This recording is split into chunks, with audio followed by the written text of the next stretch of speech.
What's up, creators? In today's video, I'll be showing you how to shoot a product video at home using something simple as your iPhone so that you can take your mobile filming to the next level to create something like this. Roll that video.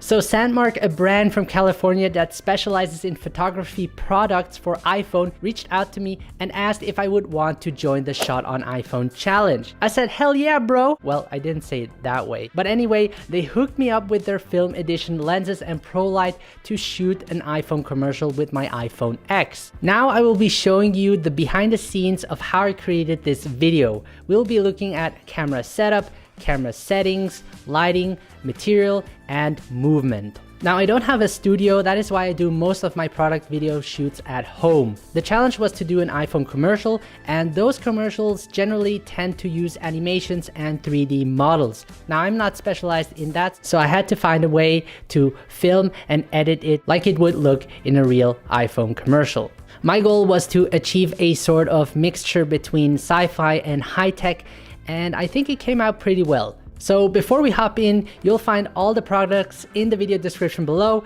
if you're interested. Let's first look at our camera setup. I use the iPhone X with the Filmic Pro app. I highly recommend using the app because this will give you full control over your camera. For the lens, I use the Telephoto Lens Edition by Sandmark that allows me to zoom in twice as much without any quality loss. This is important for showing off details of the product.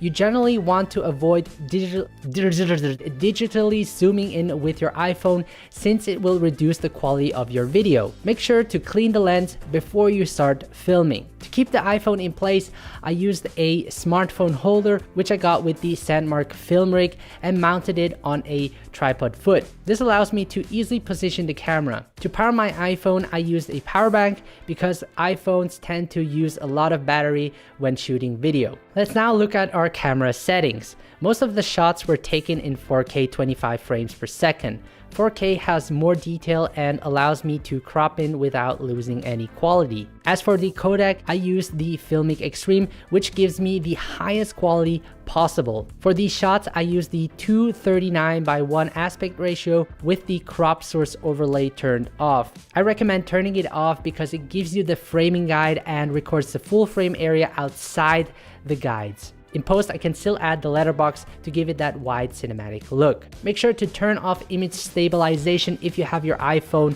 on a tripod. Make sure to lock your white balance in order to avoid color shifts. For the color picture, I used log V2, which gives me the most dynamic range in my video. Next, you want to open up manual controls to adjust the ISO and shutter speed. Smartphones don't do well in low light situations because of their small sensor and tend to quickly produce noise. That's why I keep the ISO as low as possible and use external lights to adjust the brightness. Make sure to use the histogram to not over or underexpose your image. My shutter speed is set to 1/50. That gives me that, I don't want to say it, but that cinematic look everybody's striving for. When it comes to focusing, you generally want the entire product to be in focus. Now on smartphones, you don't get a lot of shallow depth of field unless you have the object really close to the lens with as much distance between it and the background. For this video, I used the autofocus. I usually set the focus point and lock it afterwards. I find the autofocus on the Filmic Pro does a really great job.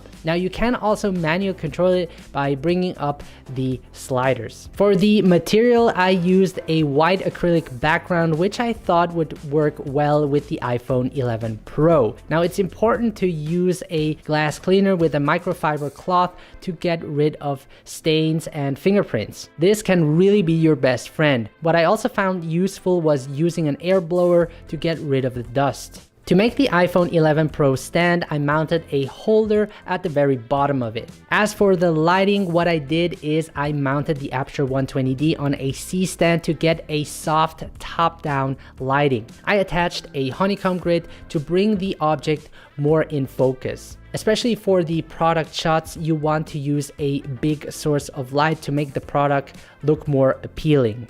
I then darkened the room around it to have a more controlled lighting environment. Next up is movement. Now that we have everything set up, we can start making our product come to life. This is an experimental process where you have to try different things out. For a lot of shots, I used a wide motorized turntable. This was really helpful for having the product rotate smoothly. The revealing shot at the beginning was done using the Pro Light by Sandmark. I darkened the entire room and moved the light with my hand to create those highlights, which really gave the product a dramatic effect. You can really play around with it and see what works. Now, I wanted to have a shot where the iPhone was levitating. For this effect, I filmed the iPhone that was laying on top of an object. I then removed the objects and filmed just the background, also known as a clean plate.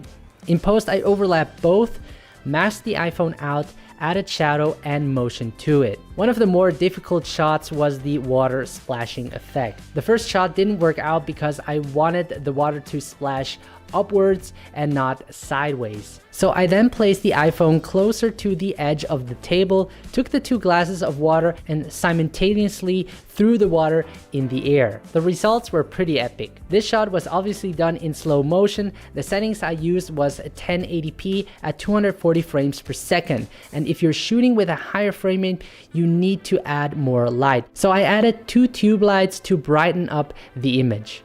As you can see, you don't need a studio space or spend a lot of money creating these type of videos. Just do it in your house with these simple equipments. The more you do it, the better you get at it. If this video helped you in any kind of way, leave a thumbs up and let me know in the comment section below what you think of this video. Once again, I would like to thank Sandmark for hooking me up with their awesome product. If you haven't subscribed to this channel, please do so. You would help me immensely. I upload videos every week and we are soon reaching 2,000 subscribers. So thank you for all of your support. If you want to learn more about mobile filming, I have 2 videos right here ready for you to watch. Thanks again for watching and I will see you in the next video.